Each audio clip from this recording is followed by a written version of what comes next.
అదృష్టం ఎప్పుడు ఎవరిని ఎలా వరిస్తుందో తెలియదు. కాలం కలిసి వస్తే అదృష్టమే మిమ్మల్ని గాలమేసి పట్టుకుంటుంది అన్నట్లు ఇటీవల కొందరికి లాటరీల్లో కోట్ల రూపాయల జాక్పాట్ తగిలిన సంఘటనలు చాలానే చోటు చేసుకున్నాయి. అదేవిధంగా కొత్త సంవత్సరం వేళ ఓ యువకుడికి అదృష్టం తలుపు తట్టింది. ఓ హోటల్లో కేవలం సింగిల్ బిర్యానీ తిని ఏకంగా లక్షలు విలువ చేసే కారును సొంతం చేసుకున్నాడు. ఆ అదృష్టవంతుడు మరెవరో కాదు, ఆంధ్రప్రదేశ్లోని తిరుపతికి చెందిన రాహుల్ అనే యువకుడు. ఇక ఇది తెలిసిన వారు లక్కంటే నీదే బాసు అంటూ పొగడేస్తున్నారు. వివరాల్లోకి వెళ్తే న్యూ ఇయర్ వేళ తిరుపతికి చెందిన రాహుల్ జాక్పాట్ కొట్టాడు. తిరుపతి నగరంలోని రోబో హోటల్లో నిర్వహించిన లక్కీ డ్రాలో ఏకంగా 7 లక్షలు విలువ చేసే నిసాన్ మ్యాగ్నెట్ కార్ను ఉచితంగా పొందాడు. ఒక్క బిర్యానీ తిని లక్షలు విలువ చేసే కార్ను గెలుచుకున్నాడు ఈ లక్కీ మ్యాన్. కాగా గత సెప్టెంబర్ నెలలో రోబో హోటల్ కస్టమర్లను ఆకర్షించేందుకు వినూత్నంగా ఆలోచించి ఓ స్కీమ్ను తీసుకొచ్చింది.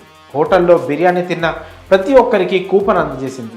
లక్కీ డ్రాలో గెలుపొందిన వారికి విలువైన బహుమతులను ప్రకటించింది హోటల్ యాజమాన్యం. కాగా స్కీమ్ ప్రారంభమైనప్పటి నుంచి సుమారు 20,000కు పైగా కూపన్లు జమయ్యాయి. అయితే నూతన సంవత్సరాన్ని పురస్కరించుకొని ఆదివారం రాత్రి హోటల్ అధినేత భరత్ కుమార్ రెడ్డి, నీలిమ దంపతులు హోటల్ ఆవరణలో ఏర్పాటు చేసిన ఓ కార్యక్రమంలో ఈ లక్కీ డ్రాను నిర్వహించారు. ఈ లక్కీ డ్రాలో తిరుపతికి చెందిన రాహుల్ అనే యువకుడిని అదృష్టం వరించింది. ఈ లక్కీ డ్రాలో అతడు విజేతగా నిలిచాడు. రాహుల్కు 7 లక్షలు విలువ చేసే నిసాన్ మ్యాగ్నెట్ కారు ఉచితంగా లభించింది. రోబో హోటల్ యాజమాన్యం స్వయంగా రాహుల్కు ఫోన్